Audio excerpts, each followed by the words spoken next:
네, 안녕하세요. 오늘 자바 9과 스프링 5로 바라본 자바의 미래에 대해서 발표하게 될 이일민입니다. 반갑습니다. 앞에서 여러분 이제 최신 기술 트렌드와 그런 여러 가지 또 실용적인 적용 방법에 대해서 좋은 얘기 많이 들으셨을 줄을 알고요. 저는 좀 간단하게 여러분이 좀 편하게 들으실 수 있는 이야기로 준비를 했습니다. 저에 대한 소개는 앞에 나와 있고요. 혹시 여러분 중에서 이 책을 읽으셨을지 모르겠지만 토비의 스프링이라는 책을 썼습니다. 3.0, 3.1 책을 썼고요. 지금 5.0 책을 준비하고 있습니다. 제가 이번 행사에 대해서 처음 이제 이야기를 들었을 때 참 마음에 들었던 게 행사의 타이틀이었습니다. 오라클 코드. 개발자는 역시 코드로 이야기하는 사람들 아니겠습니까? 그래서 코드라는 거를 행사 제목을 보고 저는 코드에 대한 이야기를 좀 준비하려고 생각을 했습니다. 그래서 스프링 5나 자바 9을 이야기하면서 자바의 미래를 이야기할 때 자바 코드의 미래가 어떻게 될 것이냐 이 얘기를 하고 싶었습니다. 자, 미래라고 제가 얘기를 했는데 어떤 미래에 대해서 얘기할 것이냐, 사실 긴 먼 미래가 아닙니다. 바로 다음 달이죠. 2017년 9월에 자바와 스프링에 커다란 변화가 한 번씩 일어납니다. 일단 자바 9은 9월 21일 날 자바 9의 정식 버전이 출시가 예정이 되어 있고요. 스프링도 마찬가지입니다. 스프링의 최신 버전인 스프링 5가 역시 마찬가지로 9월 21일 날 출시가 예정이 되어 있습니다. 어떻게 두 기술이 이렇게 날짜를 딱 맞췄는지 모르겠어요. 둘이 짜고 아마 하는 건지 모르겠지만 아무튼 여러분 이제 미래에 자바 9과 스프링 5를 만나게 될 것입니다. 여기에 대한 이야기를 하려고 하는데요.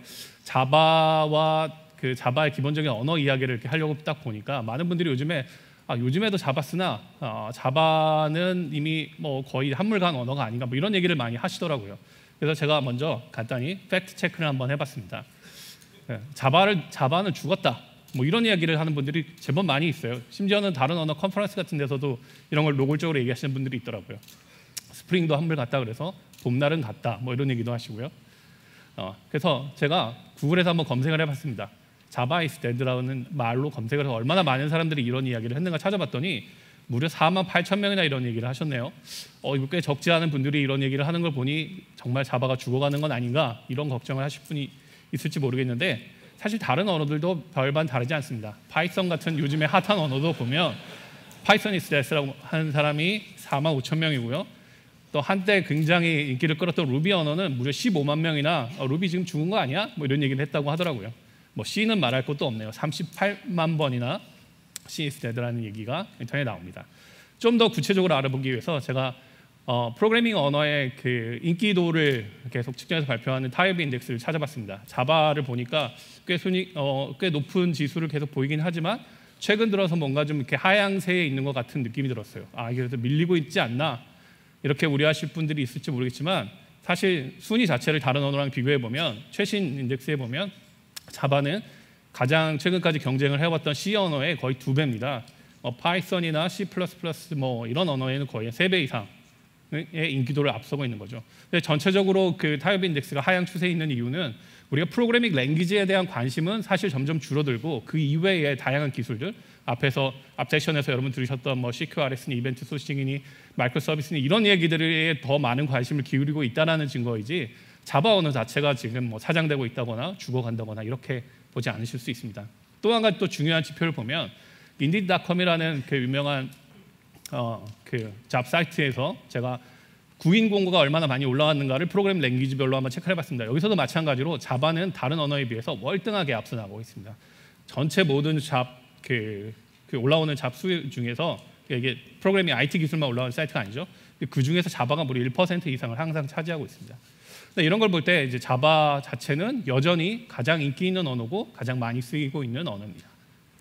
자, 그런데 이렇게 자바가 지금까지 거의 한 20년이 넘는 기간 동안 계속 인기를 끌고 왔고 그렇게 장수하고 있는 그런 비결은 무엇일까에 대해서 제가 한번 오늘 이야기를 해보려고 하는데요. 사실은 제가 지금까지 한 17년 정도 자바 개발을 전문적으로 해오면서 느꼈던 건 뭐냐면 꽤 많은 위기가 있었습니다. 자바 이러다가 이제 끝장나는 거 아닌가, 내가 뭔가 다른 개발 기술로 갈아타야 하지 않을까 이런 생각을 하게 된 그런 위기감을 느꼈던 적이 여러 번 있습니다. 하지만 자바와 자바 개발자, 자바 생태계는 현명하게 그런 위기를 잘 극복해냈고 거기에 맞춰서 끊임없이 변화했습니다. 그것을 통해서 현재의 자바의 인기가 이렇게 현재까지 흘러오는 그런 비결이었다고 저는 생각이 되죠. 그래서 제가 지금까지 있었던 한 4가지 정도의 자바의 위기에 대해서 한번 설명을 드리겠습니다. 첫 번째는 과도한 기술로 복잡해진 코드를 만들어낸 위기라고 볼 수 있습니다. 여러분 그 자바가 처음에 이제 애플릿으로 인기를 많이 끌다가 이제 서브 사이드의 엔터프라이즈 개발 기술로 각광을 받기 시작하면서 온갖 종류의 기술이 쏟아져 나오기 시작했습니다. 여러분 잘 아는 서블릿, JSP, EJB 뭐 이런 걸 비롯해서 수많은 웹 애플리케이션 그 프레임워크들이 있었고요. 그 다음에 여러분 요즘에 그 와스 종류 이렇게 많이 기억 못하실 것 같은데 예전에 제가 처음 자바를 시작했을 때 한 15년 전만 해도 자바 와스 서버 종류가 한 40가지가 넘었습니다. 그래서 그 중에서 내가 도대체 뭘 골랐어야 되나 뭐 이런 거를 많이 고민해야 됐던 그런 시기도 있었습니다. 근데 이때 기술의 전체적인 문제는 뭐냐면 지금까지 나왔던 좋다는 모든 기술들을 다 갖다가 자바에다 응용을 하다 보니까 너무 과도한 오버 엔지니어링에 빠져버린 거죠. 그래서 코드는 점점 커지고 클래스는 많아지고 테스트하기는 점점 힘들고 무거운 컨테이너 위에 돌려야지만 동작시킬 수 있는 그런 기술들이 등장하면서 특히 이제 저도 처음에 접했을 때 굉장히 좋아했던 이제베어 같은 기술이 한번 경험을 하고 나면 내가 과연 이걸 계속 써야 할까 뭐 이런 의문을 들게 만들었습니다. 그때 혜성처럼 등장한 사람이 있었죠. 바로 이 아저씨입니다. 이 아저씨는 이제비 없이도 자바 엔터프라이즈 기술을 개발할 수 있다라는 아주 명확한 선언을 책 한 권을 통해서 했습니다. 거의 1000페이지에 달하는 이 책을 통해서 이제비와 같이 분명한 장점이 있긴 하지만 굉장히 오버 엔지니어링 됐기 때문에 우리 코드를 무겁게 만드는 그런 기술을 쓰지 않고 가벼운 경량 컨테이너 위에서 기존의 모든 장점을 살려서 자바 엔터프라이즈 개발을 할 수 있다 이런 주장을 했고 이게 먹혀 들어가기 시작했죠. 그래서 탄생한 것이 여러분 잘 아시는 스프링 프레임워크입니다.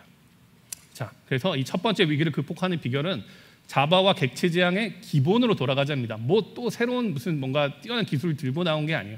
어쩌면 자바 1.0이 처음 나왔을 때부터 우리가 알고 있었던 자바의 가장 기본적인 객체 지향의 특성을 잘 살린 그런 코드를 작성하면 이런 오버 엔지니어링된 무거운 코드를 가볍게 만들 수 있다라는 그런 것들을 보여줬던 거죠. 자, 이게 서비스 인터페이스가 하나 있다고 칩시다. 이 서비스 인터페이스에서 시작을 해서 서비스 인터페이스를 호출하는 클라이언트 코드를 한번 만들어 볼게요. 이걸 만약에 EJB 시절에 만들었으면 다음과 같은 코드가 나왔을 겁니다. 이 중에서 여기 보이는 이 코드는 EJB라는 특정 기술에 종속된 코드예요. EJB 밖에서는 동작하지 않습니다. 그렇죠? 이렇게 무거운 코드를 사실은 다 없애버리고 우리가 아주 평범한 클라이언트 클래스를 만들 수 있습니다. 어떻게 하면 됩니까? 얘가 인터페이스를 이용을 해서 그 구현이 뭐 어떤 식의 구현이 될지 상관없이 독립적으로 그걸 호출할 수 있는 클라이언트 코드를 만들 때 생성자에다가 간단하게 그 인터페이스를 주입하도록 만들어 놓고 사용하면 됩니다. 너무 간단하죠? 자바를 한 달만 배운 분도 이런 코드를 작성할 수 있습니다. 그러나 이건 정말 잘 짜여진 좋은 코드라고 저는 생각을 해요. 왜냐? 이거는 어떠한 기술에도 종속되지 않습니다. 그래서 우리가 이거를 포조라고 불렀죠. 그래서 기술과 환경에 종속되지 않고 어떤 환경에서 동작시킬 수 있기 때문에 단위 테스트가 가능해집니다. 그렇죠? 그리고 지금 이 코드는 완벽한 스프링 빈 코드예요. 이걸 뭐 XML이나 자바 컴피그로 빈으로 등록해도 되고 간단히 위에다 컴포넌트나 오브젝트를 붙여서 스캐닝해서 빈으로 사용되도록 해도 됩니다. 이건 이상적인 스프링 코드가 될 수 있습니다. 그렇죠? 자, 이런 식의 변화를 가지고 우리가 문제를 해결해 나가기 시작했습니다. 자, JDBC 코드를 저희가 안정적으로 엔터프라이즈 환경에서 리소스 누수가 없이 동작하게 하려면 다음과 같은 코드를 작성하라고 저희는 배웠습니다. 그렇죠? 필요한 사용된 리소스는 반드시 체크해서 클로즈해야 되고 어떤 경우에도 익셉션이 발생해서 그것 때문에 문제를 일으키지 않도록 해야 된다. 그래서 저는 이런 코드를 배웠는데 사실 여기서 의미 있는 코드는 이 SQL 코드를 하나 날리는 이 한 줄에 불과합니다. 이걸 위해서 나머지 코드를 우리가 다 작성하는 그런 시절이 있었죠. 자, 이 문제 어떻게 해결하면 됩니까? 대단한 기술을 써야 되는 게 아니라 우리가 갱 오브4의 디자인 패턴 책이 나왔을 때부터 익히 알고 있었던 전략 패턴을 사용해서 여기서 바뀌는 부분만 전략으로 만들어서 콜백 형태로 던져주면 됩니다. 그래서 다음과 같은 코드를 작성할 수 있겠죠. 여기서 지금 JDBC 템플릿이라고 한 것에 반복적으로 호출되어지는 템플릿 코드가 들어가고 업데이트 뒤에는 우리가 매번 바뀌는 로직을 담은 오브젝트를 하나 던져주면 됩니다. 뭐 이렇게 봐도 좀 코드가 복잡한 것 같아 보이지만 앞에 코드와 달리 어떤 부분을 생략하고 자칫 실수를 해가지고 메모리 누수를 가져온다거나 뭐 리소스의 어떤 사용을 과다하게 한다거나 이런 문제가 없는 그런 안전한 코드가 되었죠. 근데 이 코드는 자바의 익명 클래스를 사용하는 코드였는데 익명 클래스가 약간 좀 여러분 보시기에는 조금 코드가 과도하게 보이죠. 그래서 이 부분은 자바 8이 나오면서 해결이 됐습니다. 어떻게 해결이 됐죠? 람다식을 사용하면 그대로 교체가 가능하죠. 똑같은 기능을 담당한 코드를 이렇게 줄일 수 있습니다. 람다식은 더 간결하게 작성할 수도 있죠. 그래서 타입 추론을 이용해서 아예 그냥 커넥션에 대한 타입까지 정보를 제거해 버리면 다음과 같은 코드로 간결하게 줄일 수 있습니다. 이런 자바의 기본으로 돌아가는 전략이 저는 자바의 과도 오버 엔지니어링 시대의 위기를 잘 극복했다고 볼 수 있습니다. 두 번째는 자바에 대한 언어 변화의 요구들이 마구 등장하기 시작했습니다. 그리고 동시에 그 언어 변화에 따른 호환성 문제가 제기가 되기 시작을 했죠. 모든 언어는 발전하기를 원합니다. 특히 이제 모던한 어떤 언어에 새로운 피처들을 넣고 싶어 하죠.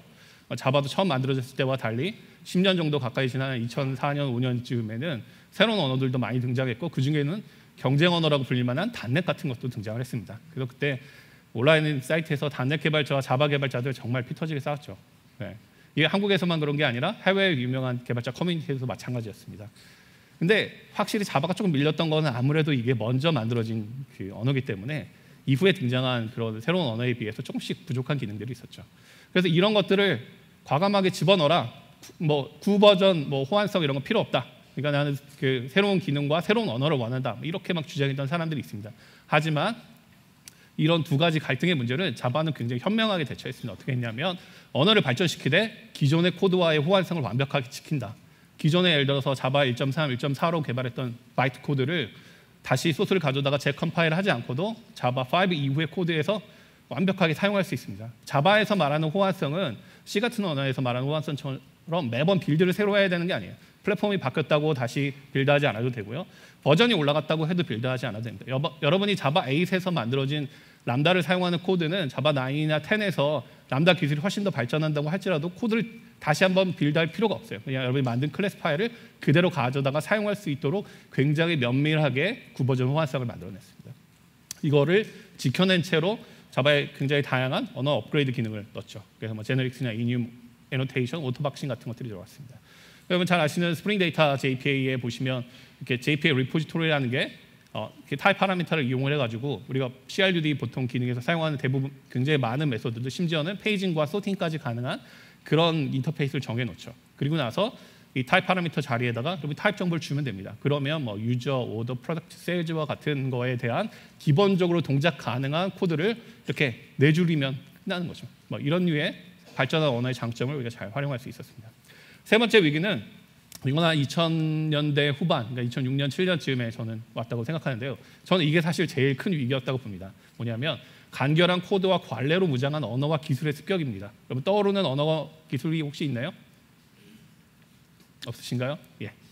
그럼 잘 아시는 루비와 루비 온 레일스라는 기술입니다. 이게 줬던 충격이라는 건 사실 엄청났죠.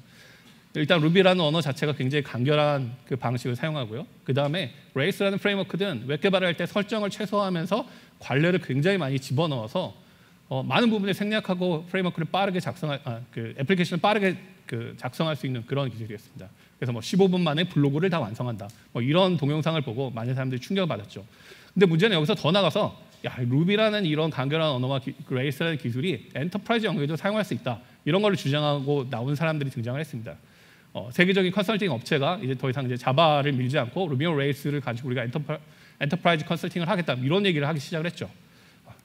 또 자바 쪽에서 잘 알려진 엔지니어인 브루스 테이트 같은 사람은 자바를 버리고 루비로 가자. 뭐 이런 책을 내서 많은 사람들의 인기를 끌었습니다. 2007년에 샌프란시스코 큐컨에 갔을 때 그때 이게 서점에 한번 가본 적이 있는데요. 프로그래밍 관련된 섹션에 한 4분의 1 정도가 루비나 레일스 관련된 책으로 진짜 쫙 깔렸더라고요. 컨퍼런스 내용도 마찬가지였고요. 그래서 저도 이때 이제 결심을 했습니다. 자바 개발자는 이제 이 정도면 충분하고 나도 루비로 변신을 하자 이런 생각을 했었죠. 하지만 자바는 역시 이런 위기에 대해서 또 현명하게 대처를 시작을 합니다. 그래서 이 대처 방법은 애노테이션 기반의 메타 프로그래밍과 영리한 디폴트로 무장한 관례를 적극적으로 도입하면 됩니다. 뭐 프로그래밍 언어 자체야 크게 뜯어칠 수 없겠지만 얘를 사용하는데 우리도 애노테이션이라는 좋은 무기가 생겼으니 얘를 적극적으로 활용을 해서 우리도 관례를 최대한 적용한 방식으로 해가지고 많은 부분을 생략할 수 있게 하자. 뭐 적용하면 되지 않겠습니까? 그래서 자바 엔터프라이즈 버전의 애노테이션이 들어가기 시작을 했죠. 스프링은 물론이고요. 뭐 최근에는 뭐 롬버거 같은 뭐 이런 다양한 툴들, 여러분이 이름을 대면 알만한 거의 대부분의 툴이 다 애노테이션을 적극적으로 활용하고 이 애노테이션 안에 굉장히 많은 디폴트 설정을 담아놨습니다. 자, 이거는 아주 그 기본적인 헬로 월드를 찍는 스프링 MVC 컨트롤러 메소드입니다.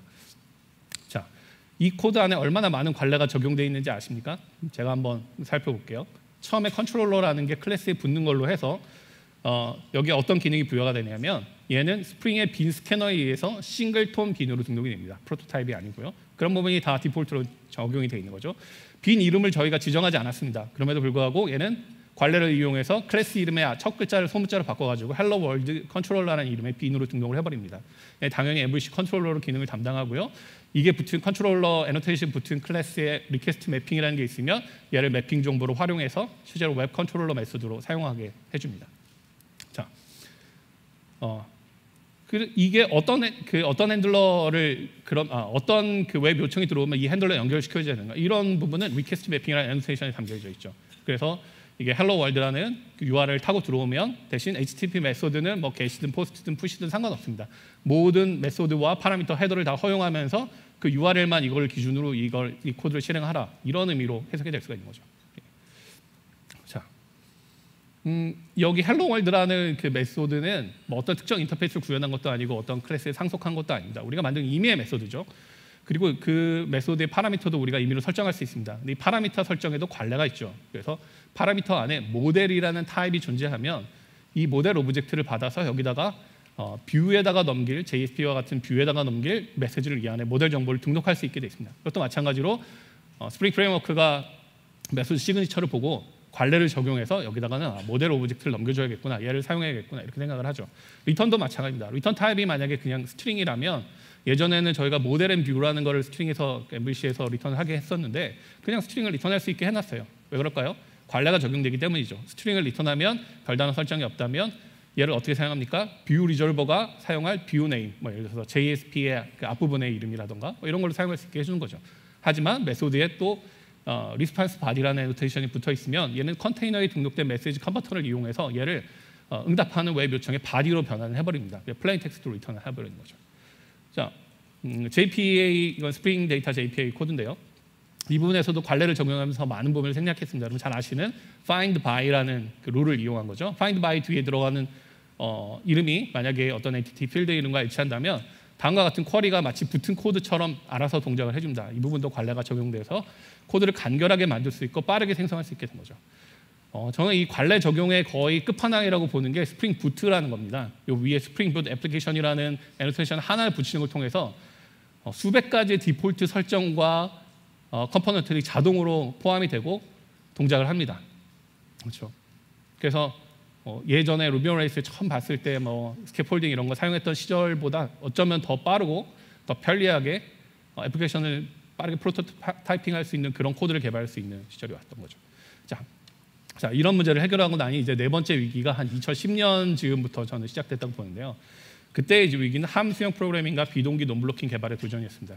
이때 어떤 충격적인 얘기가 있었냐면은 미국의 CMU 같은 유명한 대학에서 더 이상 프로그래밍 입문자들한테 객체 지향을 가르치지 않고 함수형 프로그래밍을 가르치겠다. 교수들이 이런 선언을 하기 시작을 했죠. 그리고 어떤 이야기들을 하기 시작했나요? 뭐 스칼라와 같은 함수형 프로그래밍이 막 인기를 끌기 시작하면서 대용량의 클라우드 베이스의 비동기 분산 시스템을 개발할 때는 함수형이 객체 지향 언어보다 훨씬 적절하다. 함수형 언어를 사용해야 된다. 뭐 이런 얘기들을 막 하기 시작했습니다. 동시에 비동기 논블로킹 자체를 아주 그 목적으로 한 거기에 최적화된 Node.js 같은 기술이 나오기 시작했죠.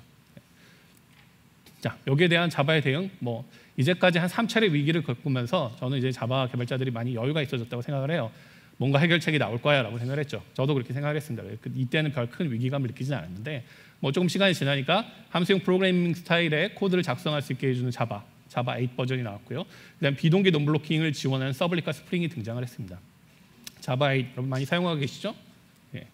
자, 함수형 프로그래밍이 있기 전에는 1부터 10까지 더하는 코드를 작성하려면 다음과 같이 작성을 해야 됐습니다. sum이라는 변수를 하나 선언한 다음에 루프를 돌면서 계속 값을 바꿔가면서 더해줘야 했었죠. 이걸 함수형 스타일로 바꾸면 어떻게 되죠? 다음처럼 스트림을 만든 다음에 reduce라는 메소드를 적용을 해가지고 값을 하나씩 이 람다식에다가 적용을 해가지고 끝까지 한번 적용 끝나고 나면 이걸 합한 결과값이 나오는 거죠. 그렇죠? 여기서의 그 람다식 자체는 그 멀티스레드 환경에서도 동작이 가능하기 때문에 병렬적으로 처리도 가능한 그런 특성을 가지고 있습니다. 이거는 이렇게만 작성해도 꽤나 함수형 스타일로 저는 작성했다고 볼 수 있지만 사실 1부터 10까지의 숫자를 저렇게 일일이 정해 놓는 것도 별로 함수형스럽지 않다고 봐서 좀 더 고쳐보면 이런 코드로 만들 수 있습니다. 인티저 스트림에 이터레이터를 사용해서 시드 값을 1로 주고 값을 계속 하나씩 증가하는 무한 인티저 스트림을 만든 다음에 앞에서부터 10개를 가져와서 걔에다가 리듀싱을 적용하면 1부터 10까지를 더하는 그런 코드를 이렇게 쉽게 작성할 수 있죠. 여러분이 일상적으로 작성하시는 자바의 코드가 이런 스타일이죠. 네. 예. 동의하신다는 말을 웃음으로 하시는군요. 예. 뭐 스트림과 옵셔널 정도는 잘 쓰시는 걸로 알고 있겠습니다. 자, 그뿐만 아니라 2009년에 등장한 서블릿 3.0 그리고 그 이후에 등장한 3.1에서 비동기 웹 요청 처리 방식을 지원했습니다. 2009년은 어떤 해입니까? 노드.js가 나와서 많은 개발자들에게 충격을 줬던 해죠. 근데 이미 그때 자바도 노드.js와 마찬가지로 비동기 동블로킹 방식으로 웹 애플리케이션을 개발할 수 있는 기술적인 준비가 이미 다 되어 있었어요. 자바가 절대 뒤처졌던 건 아닙니다. 하지만 많은 분들이 아직 이 필요성을 느끼지 못했기 때문에 심지어 스프링조차도 이 서블릿 3.0의 비동기를 지원하는 걸 스프링 3.2 버전에서 한 2년 뒤에 지원을 하기 시작했죠. 어쨌건 여러분이 스레드 사용을 최소화하고 굉장히 고성능으로 동작시킬 수 있는 비동기 non-blocking 애플리케이션을 서블릿 3.0, 3.1 요즘에 이제 앞으로 나올 4.0 베이스에서는 사용이 가능합니다. 그래서 애플리케이션 코드가 컨트롤러 코드가 이런 식으로 바뀌었죠. 그래서 비동기 작업을 수행하는 코드를 실행한 후에 즉시 반환을 하고 이후에 이 결과가 나왔을 때 처리할 작업을 콜백으로 등록하는 식으로 코드를 작성할 수 있게 되어 있습니다. 이거는 더 생략을 해서 간단히 콜백 처리 자체를 아예 스프링한테 맡겨버리면 다음과 같은 코드를 작성할 수 있는 거죠. 자, 지금까지 살펴본 것이 한 4차례 정도, 이건 뭐 그냥 제가 임의로 선택한 것이긴 하지만 그 자바 언어에 찾아왔던 위기와 이걸 어떻게 대응했는가에 대한 이야기입니다. 자, 근데 이제 오늘 얘기하려고 하는 본격적인 주제는 이제 앞으로 또 새로운 변화가 다가오고 있다라는 얘기입니다. 자바 9과 스프링 5 다음 달에 나오죠. 같은 날 나옵니다. 그래서 이 새로운 변화에 대한 이야기를 시작해 보려고 합니다. 그런데 앞에서 제가 어떤 위기는 어떤 변화를 끌어왔다라고 이제 계속 이야기를 했는데 그렇다면 새로운 변화가 있다는 얘기는 또 새로운 위기가 혹시 온 것은 아닌가, 뭐 이런 생각을 해볼 수 있겠죠. 어떤 위기가 왔나요? 자, 머릿속에 뭐 여러 가지 생각이 드실 것 같은데 제가 생각하는 건 이렇습니다. 지금까지 우리가 여러 차례의 위기를 극복하면서 자바 코드를 간결하고 단순하고 빠르게 작성할 수 있는데 너무 매몰됐던 것 같아요. 그래서 애노테이션과 메타 프로그래밍, 그다음에 리플렉션, 그리고 이런 관례를 우선시하는 것들을 너무 과도하게 사용한 나머지 이 부분이 거의 범람의 수준에 오지 않았나 생각이 됩니다. 저도 애노테이션 좋아합니다. 컴포넌트, 오토와이어드 뭐 이런 거 나왔을 때 아주 좋아했고요. 스프링 부트도 굉장히 애용하는 프레임워크입니다. 하지만 애노테이션이란 건 언어 관점에서 볼 때는 한계와 부작용이 있습니다. 일단 애노테이션은 이게 어떤 타입 정보가 아니죠. 인터페이스나 클래스 같은 타입이 아닙니다. 그래서 타입을 기반으로 우리가 컴파일 단계에서 코드가 바르게 동작할 것이라는 걸 검증하는 검증 방법이 없어요. 그렇죠? 근데 얘는 데이터일 뿐이지 메타 데이터일 뿐이지 어떤 행위를 규정하지 않습니다. 행위는 이 애노테이션을 사용하는 프레임워크나 라이브러리나 이런 데 내부에 정의해 놓은 어떤 임의의 코드에 불과한 거지 애노테이션 자체가 자바에 기본적으로 포함되어 있는 몇 가지를 제외한다면 어떤 행위를 명확하게 규정하고 있지 않아요. 게다가 얘는 클래스나 인터페이스처럼 상속이나 구현, 확장에 대한 어떤 표준 규칙이 없습니다. 우리가 그 상속 관계에 있는 거에 각 단계마다 다 똑같은 애노테이션이 붙어 있다. 이런 경우에 이게 어떻게 적용될 것이냐 몰라요. 왜냐하면 자바 언어 스펙에는 그런 것에 대해 규정이 없기 때문에 그렇습니다. 그래서 자칫 애노테이션을 과도하게 사용을 하면 굉장히 이해하기 어려운 코드, 그다음에 오해하기 쉬운 코드일 가능성이 높아집니다. 게다가 애노테이션은 테스트가 안 돼요. 되게 충격적이죠? 애노테이션은 동작하는 코드가 아니잖아요. 그렇죠? 어떤 테스트 값을 주고 결과를 얻어오는데 애노테이션 아무 작용을 하지 않습니다. 애노테이션을 이용해서 뭔가의 부가적인 메타 프로그래밍을 하는 프레임워크에 올려야지만 애노테이션이 기능이 동작하는 거죠. 그래서 테스트하기가 어렵습니다. 혹은 불가능합니다. 게다가 애노테이션 기능을 내가 손쉽게 확장할 수 있는 방법도 없어요. 스프링의 리퀘스트 매핑 이런 거를 여러분이 확장해가지고 뭔가 좀 더 추상화된 방식으로 어떤 매핑을 하는 거 이런 것들을 만드실 수 있나요? 거의 스프링을 내부 다 뜯어보고 스프링 프레임워크 자체 개발자 수준의 경지에 올라야지만 가능한 일이겠죠. 그래서 대부분 포기합니다. 그냥 만들어준 것만 사용하는 수준에 머무는 거죠. 자, 코드를 한번 봅시다. 이거는 여러분 잘 아시는 그 MVC 컨트롤러죠. 리퀘스트 매핑이라는 게 붙어 있는데 클래스니까 슈퍼 클래스도 있고 구현하고 있는 인터페이스도 있겠죠. 근데 클래스와 모든 인터페이스, 모든 메소드에는 리퀘스트 매핑을 다 붙일 수 있습니다. 이런 경우에 마이 컨트롤러는 /pass라는 URL에 매핑을 했는데 이 슈퍼 컨트롤러는 또 /슈퍼에 매핑을 했고, 근데 구현하고 있는 인터페이스는 또 /if라는 거에 매핑을 했다고 치죠. 그런데다가 또 메소드에 또 /홈이라는 걸 했습니다. 과연 이 홈이라는 메소드는 어떤 URL을 호출하면 호출이 될까요? 딱 대답하실 수 있는 분이 있습니까? 여러분이 이 대답을 못 하시는 이유는 뭐냐면 애노테이션이라는 게 상속이나 구현 관계에서 사용이 되어질 때 과연 어떤 식으로 그 정보가 전파가 되는가에 대한 명확한 자바 언어 레벨의 규정이 없기 때문에 그렇습니다. 이거는 스프링에 적용된 애노테이션 사용 관례를 여러분이 명확하게 이해를 하고 계셔야 알 수 있습니다. 문제는 스프링조차도 3.0 시절에는 이 부분이 막 엉망이었어요. 제가 하나씩 검증을 해보니까 일관성도 없고 뭐 규칙도 없고 되게 애매하게 돼 있었습니다. 3.1에서는 조금 나아지긴 했죠. 아무튼 여러분이 그런 관례를 이해하지 못하면 이 코드의 동작 방식을 명확하게 이해하기 되게 어려운 코드입니다. 뭐 단순하게 그냥 그 리퀘스트 매핑이 하나 있는 코드로 다시 돌아와 봐서 여기서 이 헬로 월드라는 게 그 URL을 치면은 이 코드가 실행된다. 뭐 스프링 한 일주일만 배우신 분이라면 이 정도 다 아시겠죠. 근데 이게 정말 이렇게 매핑이 되는지 여러분 어떻게 검증할 수 있습니까? 눈으로 봐서요. 눈으로 보면 검증이 되나요? 테스트 코드를 작성하실 수 있어야 되잖아요. 이 테스트 코드가 작성이 됩니까? 이 클래스만 가지고? 안 됩니다. 테스트 하려면 어떻게 해야 되죠? 뭐 통캣 같은 서버 위에 올리거나 아니면 뭐 스프링이 지원한 스프링 웹 테스트의 컨테이너를 통째로 다 올려가지고 막 리포지토리까지 다 올린 다음에 전체 애플리케이션 올라온 채로 뭐 목 오브젝트라도 사용을 해가지고 얘를 호출해 봐야지만 정말 이 슬래시 헬로 월드라는 URL을 치면 이게 동작을 하는구나 여러분을 검증하실 수 있어요. 어느 순간 실수해가지고 헬로 월드라고 쳐야 되는데 헬로 월트라고 만약에 여러분 입력하셔도 모르는 겁니다. 왜요? 테스트 코드로 검증이 안 되니까요. 그렇죠? 그래서 테스트하기 어려운 코드를 만들어 버립니다. 또 애노테이션에는 메타 애노테이션이라는 게 있습니다. 애노테이션 정의에 또 애노테이션을 붙이는 거예요. 근데 이 메타 애노테이션도 요즘 많이 쓰이고 있는데 메타 애노테이션의 애노테이션은 어떤 식으로 애노테이션에 영향을 줘야 되는가에 대한 명확한 기준이 없어요. 만약에 컨트롤러 같은 애노테이션 위에 붙어 있는 컴포넌트 애노테이션 같은 경우는 이게 붙어 있는 컨트롤러를 스테레오타입 그 애노테이션으로 정의를 해서 얘를 빈 스캐닝 대상으로 삼아 줍니다. 하지만 이거는 스프링이 정한 거지 자바 애노테이션에 원래 이런 규칙이 있는 건 아니에요. 그렇죠? 만약에 여러분이 리퀘스트 매핑 이거 자꾸 쓰다 보니까 나는 get 메소드만 미리 디폴트로 정의한 새로운 애노테이션을 하나 만들고 싶다.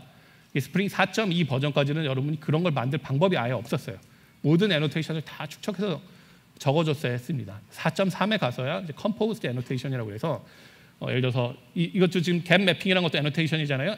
애노테이션 위에 애노테이션을 붙여서 이 애노테이션이 실제 코드에 들어갔을 때 디폴트로 동작해야 될 룰을 그 위에 미리 설정하거나 엘리아스를 줄 수 있는 그런 방식이 있었어요. 그렇죠? 이게 이제 최신 버전에서야 겨우 들어간 거고 이것도 일반적인 애노테이션에 통용되는 규칙도 아닙니다. 그렇죠? 여러분 일일이 이런 것들을 다 기억해야 돼요. 네. 자, 심지어는 애노테이션은 자바 문법을 파괴하기도 합니다. 스프링에서 제가 제일 안 좋아하는 현상 중에 하나인데 여기 빈이라는 메소드는 뭐죠? new my service라고 해서 매번 새로운 인스턴스를 리턴하는 거죠. 그럼 밑에 run이라는 메소드에 my service 메소드를 두 번 호출하니까 어떻게 돼야 돼요? 인스턴스는 두 개가 만들어져야 되는 거죠. 그래서 다음과 같이 run을 실행을 해보면 저걸 아이덴티티를 비교하면 두 개의 인스턴스는 다르니까 분명히 false가 나옵니다. 우리가 자바 문법 ABC를 배울 때 배웠던 거죠. 근데 웃기는 거는 이걸 스프링에서 돌리면 true가 나와요. 물론 이유는 있습니다. 우리가 이걸 싱글톤 빈으로 정의하면서 이걸 자바 코드로 작성하게 하기 위해서 이렇게 만들었을 뿐인데 어쨌건 일반 자바 코드와는 다르게 동작을 합니다. 만약에 여러분이 이거를 생각지 못했다면 여러분은 굉장히 찾기 힘들고 그 어려운 버그를 하나 만들어 놓으시는 게 될 수 있습니다. 자, 당연히 애노테이션을 이용하는 정보를 만들려면 코드를 만들려면 리플렉션을 사용해야 되죠. 그리고 런타임으로 바이트 코드 생성하는 것도 항상 곁다리로 같이 나오죠. 네. 이 두 가지는 어떤 단점이 있습니까? 기본적으로 성능의 저하가 있죠. 처음부터 만들어진 자바 코드보다 당연히 느리게 동작을 하고요. 게다가 그 애노테이션 같은 경우는 리플렉션을 사용하다 보면 타입 정보가 제거가 되기 때문에 타입 정보에 한계가 있어서 얘를 또 명시적으로 파라미터로 전달하는 등의 불편한 작업을 해야 됩니다. 디버깅 당연히 어렵고 툴이나 컴파일러에 의한 사전 검증 자체도 굉장히 어려운 거죠. 자, 저는 이게 앞으로 미래에 찾아올 또 하나의 위기가 되지 않을까, 혹은 여러분이 알게 모르게 이미 느끼고 있는 현재의 위기가 아닐까, 이런 생각을 해봤습니다. 이 위기를 어떻게 극복을 해야 될 것이냐, 대안은 있느냐, 제가 오늘 그 대안을 이야기하려고 합니다. 그래서 그 대안은 보신 것처럼 자바의 기본으로 돌아가자입니다. 근데 이거는 제가 첫 번째 위기를 설명할 때 그 대안으로 얘기했던 거 아닌가요? 자바와 객체 지향의 기본으로 돌아가자. 네, 맞습니다. 근데 여기서 말하는 기본은 그 시절의 기본은 아니에요. 이미 그 기본을 따라서 코드를 작성하는 게 굉장히 일반화되어 있죠. 업그레이드된 자바의 기본으로 돌아가자라고 이야기하고 싶습니다. 그럼 어떻게 업그레이드 됐느냐? 그거는 자바 8부터 시작한 함수형 스타일의 프로그래밍이 도입된 업그레이드된 자바의 기본으로 돌아가는 겁니다. 자, 구체적인 예를 보여드리죠. 아까 보셨던 이 코드는 애노테이션과 리플렉션이 없으면 컨테이너 위에서 돌지 않으면 이 코드가 원래 의도한 바를 100% 다 실행할 수 없고 동작하지 않는 코드입니다. 이거를 함수형 스타일의 자바 웹 코드로 전환을 하면 됩니다. 어떻게 할 것이냐? 일단 애노테이션과 리플렉션은 모든 코드에서 제거해 버리는 거예요. 그리고 여기 애노테이션에 두리뭉술하게 우리가 관례를 적용해놨던 부분을 갖다가 명시적인 코드로 다 바꿔버리는 겁니다. 구체적으로 다 모든 기능을 표현해내는 거예요. 그리고 가능하면 불변 객체를 사용하고 함수를 이용했기 때문에 함수의 장점인 함수형 프로그래밍의 장점인 함수의 조합을 적극적으로 활용합니다. 그리고 함수형 프로그래밍의 굉장히 큰 매력적인 포인트 중에 하나인 리액티브 스타일의 코드로 만들어버리는 거죠. 자, 스프링 5가 바로 이 작업을 했습니다. 스프링이 그동안에 해왔던 일에 대해서 나름의 반성이랄까요? 뭐 스스로에 대한 대안이랄까요? 아니면 새로운 옵션이랄까요?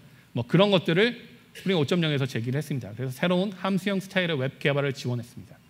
자, 스프링이 예전에 뭘 죽였다고 제가 말씀드렸죠? 앞에서 EJB였죠. 네. 물론 EJB는 아직까지도 있습니다만 EJB 주류였던 EJB를 죽였죠. 근데 스프링 5.0에서는 뭘 또 얘가 지금 죽이려고 하고 있냐면 서블릿을 없애버리려고 하고 있어요. 네. 그래서 스프링 5.0의 함수형 웹 개발에서는 서블릿에 대한 모든 의존성을 제거해버렸습니다. 더 이상 서블릿 컨테이너 위에서 돌리지 않아도 됩니다.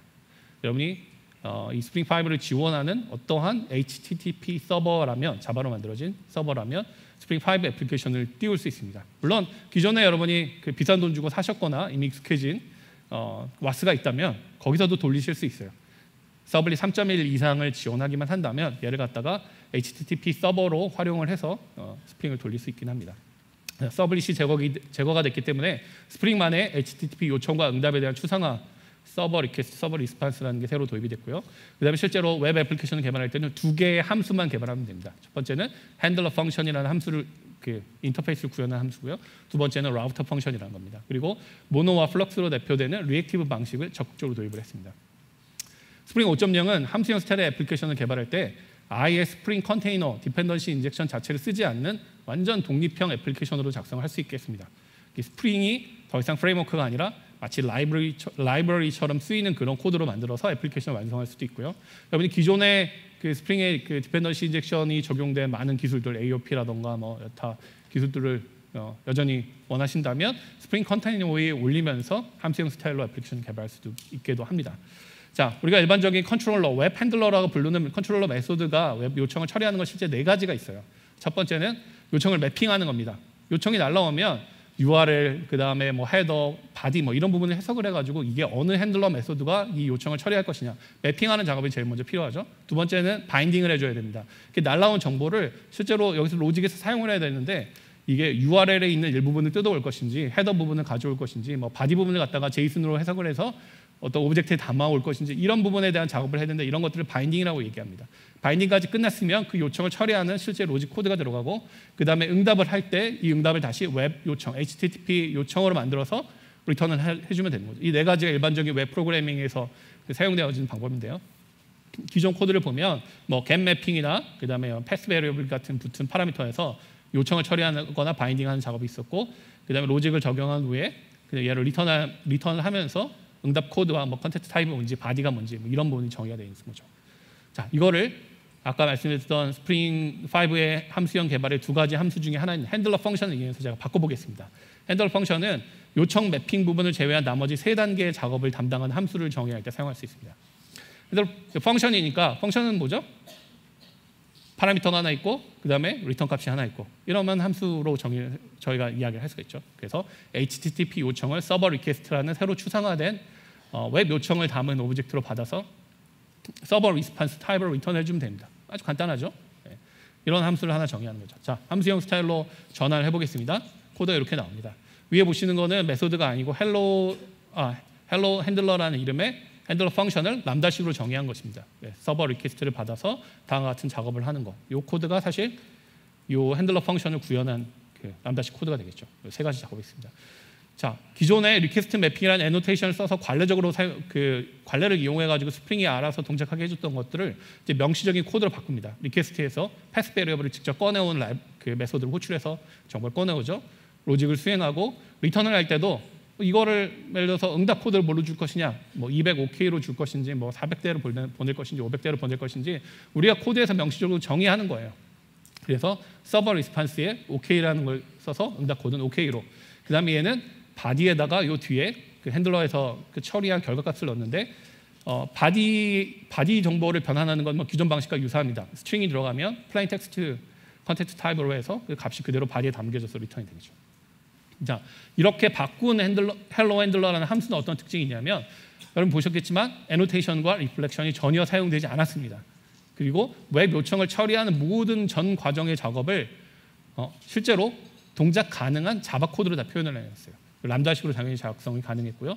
따라서 이 코드는 뭐 스프링 같은 거 전혀 라이브러리를 여러분이 가지고 계시지 않아도 독립적으로 단위 테스트가 가능해집니다. 게다가 이거는 평범한 자바 코드이기 때문에 여러분이 이걸 추상화해서 여러분만의 프레임워크를 만들고 공통적인 부분을 뽑아내고 확장시키고 하는 것들이 너무나 자연스러워요.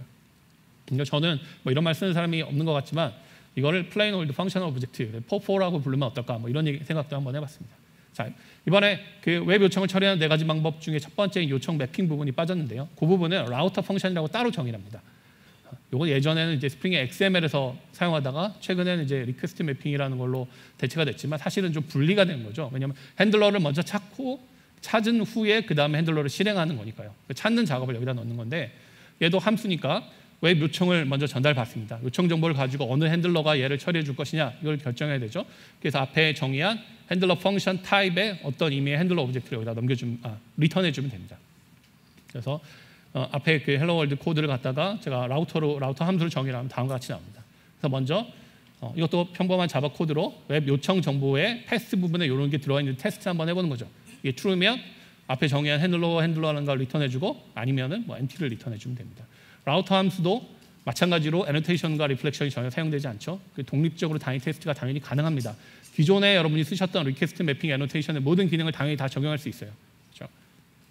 자, 이렇게 해서 만들어지는 새로운 함수형 웹 애플리케이션은 지금 2가지 만들었던 핸들러 함수와 라우터 함수에다 더해서 HTTP 서버 자체도 우리가 서버를 먼저 띄워놓고 배포하고 이런 게 아니라 서버까지 그냥 같이 우리 애플리케이션을 그냥 띄워버리는 거죠.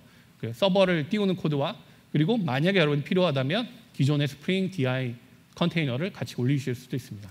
이 앞부분 3가지로만 구성하면 스프링 컨테이너를 전혀 사용하지 않는 독립형 애플리케이션이라고 할 수 있고 DI 컨테이너까지 사용하면 역시 함수형 웹 개발이긴 하지만 스프링 컨테이너 위에서 돌아가는 애플리케이션이라고 할 수 있습니다.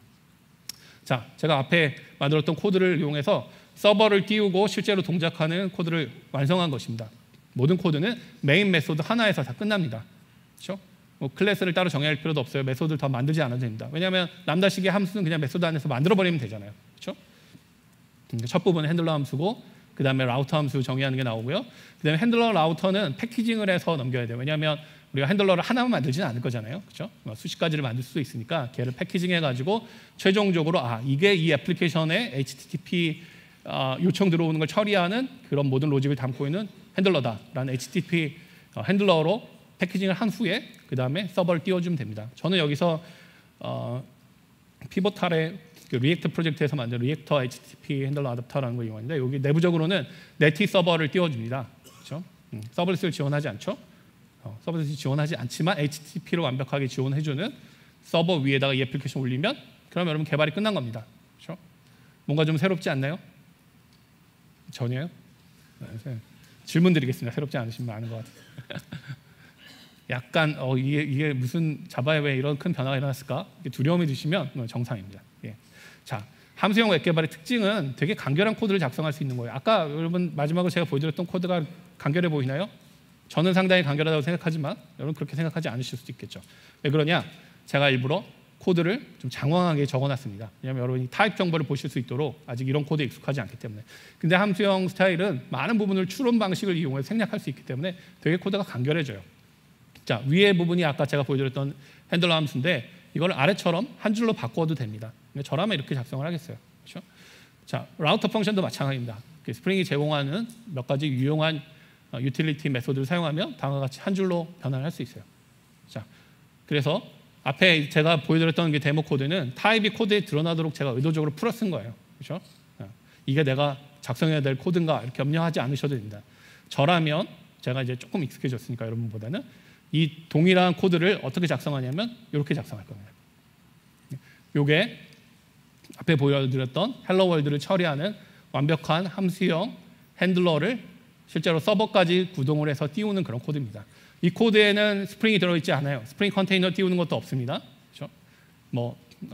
그 HTTP 서버는 명시적으로 로컬 호스트에 8080 포트 바인딩 해가지고 띄우라는 건 있지만 그거를 제외하면 사실은 그냥 자바 언어의 기본 문법을 배우고 이 라이브러리 사용법과 함수형 개발만 이해한 사람이라면 누구나 손쉽게 작성할 수 있는 한 1분이면 저처럼 타이핑 빨리 하시면 1분이면 작성하실 수 있지 않을까 이런 생각이 듭니다. 네.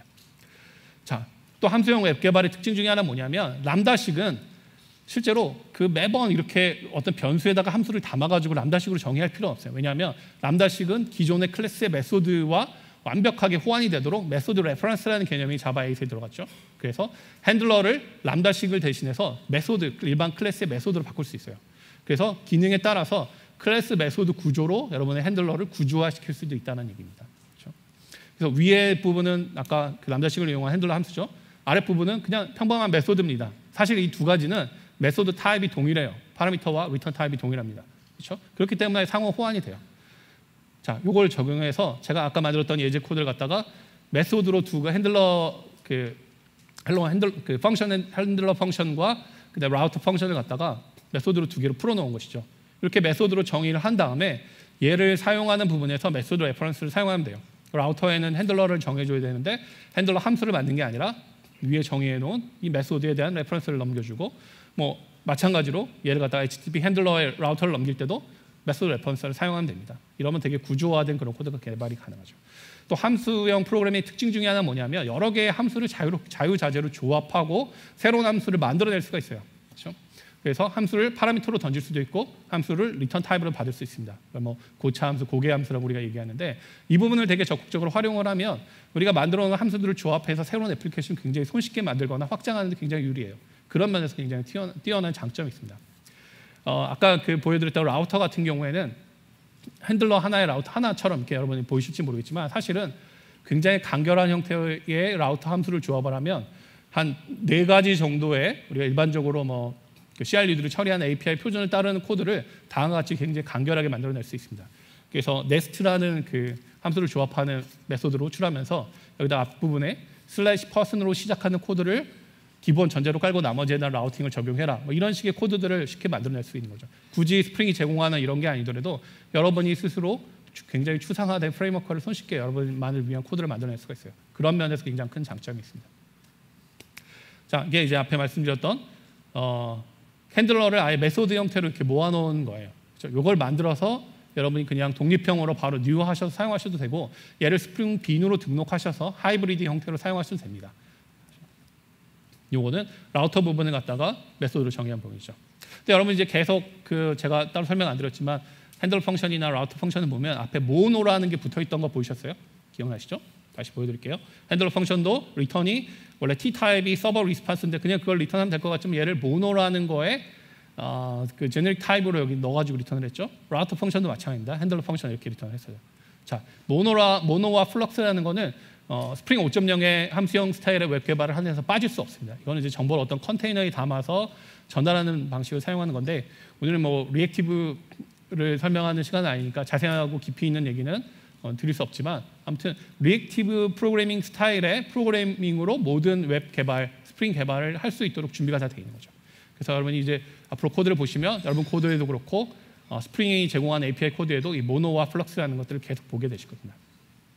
이 모노라는 거는 피보탈이 개발하고 있는 프로젝트 리액터라는 프로젝트에서 개발한 리액터라는 거에 정의해 놓은 건데요. 여러분이 만약에 기존에 안드로이드 개발 같은 걸 많이 하셔서 RX 자바에 익숙하시다면 RX 자바를 대신 사용하실 수도 있습니다. 이 두 가지가 사실은 RX 자바 2부터는 리액티브 스트림스라는 표준 API를 지원을 하기 때문에 그 부분에서 호환이 됩니다. 그래서 그 부분을 같이 사용하실 수 있죠. 그리고 앞으로는 지금 제가 보여드렸던 거는 컨트롤러 레벨의 웹 개발에 해당되는 거지만 리포지토리나 서비스 레이어, 또는 API 호출하는 코드에서도 동일하게 이 모노와 플럭스 같은 코드를 이용하실 수 있습니다. 그래서 이걸 잘 활용하시면 여러분이 비동기 논블로킹 방식으로 고성능으로 동작하는 코드를 작성하실 수 있습니다. 자, 여기 이제 작성된 코드인데요. 시간이 거의 다 돼가니까 제가 더 설명을 못 드릴 것 같고요. 마지막으로 요 얘기는 하죠. 자, 그럼 자바 9, 제가 지금 스프링 5 얘기만 계속했는데 자바 9에 뭐가 달라지냐? 사실 자바 9은 언어적인 면에서 별다르게 달라지는 게 없어요. 그렇죠? API 레벨에서는 여러 가지 많은 발전이 있었습니다만 언어적인 면에서 큰 변화는 없습니다. 사실상 스프링 5가 가져온 가장 큰 변화는 기본 자바 그러니까 미니멈 자바 버전을 스프링 5 8에 맞춰놨던 거예요. 스프링 자체가 이 함수형 스타일의 이런 코드를 적극적으로 활용하는 방식으로 만들어졌을 뿐만 아니라 여러분이 스프링 5를 쓰시려면 무조건 자바 버전을 8으로 올리셔야 됩니다.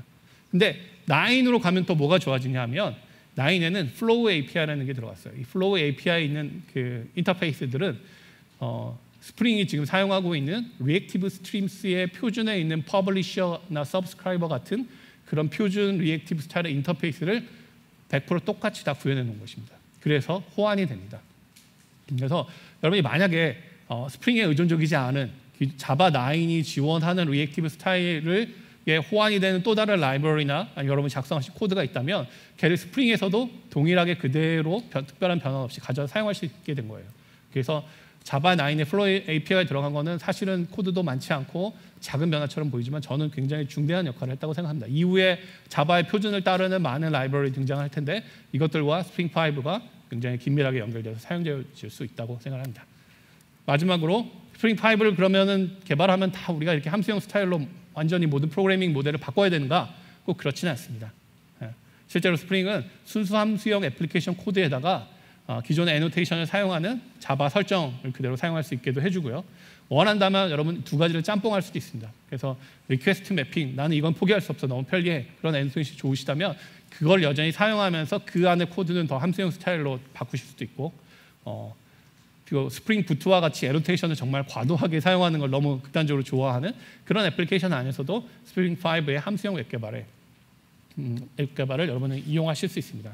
그래서 다양한 접근 방법이 있다는 거, 그리고 여러분 앞으로 이 함수형 스타일이 주는 장점을 어떻게 하면 잘 활용할 수 있는가. 사실 이게 자바 8을 기준으로 한다면 자바의 기본으로 돌아가는 코드를 만드시는 거거든요. 자바 8이 나왔음에도 불구하고 기껏해야 뭐 컬렉션에다가 스트림 적용해가지고 매핑 정도 하는 거를 쓰신다면 사실 너무 아깝습니다. 자바가 완벽한 함수형 언어는 아니더라도 꽤나 많은 장점을 가지고 들어왔거든요. 자, 이런 부분을 잘 살릴 수 있는 그런 개발을 하실 수 있도록 그래서 혹시라도 여러분 안에서 자바는 애노테이션이 너무 많아, 애노테이션 떡칠된 코드 난 너무 싫어라고 이렇게 하는 개발자가 있다면 스프링 5와 자바 9을 보여주시고 자바가 또다시 맞이한 이런 위기를 얼마나 현명하게 극복하고 있는지 살펴봐 주셨으면 합니다. 네, 여기까지 마치겠습니다. 감사합니다.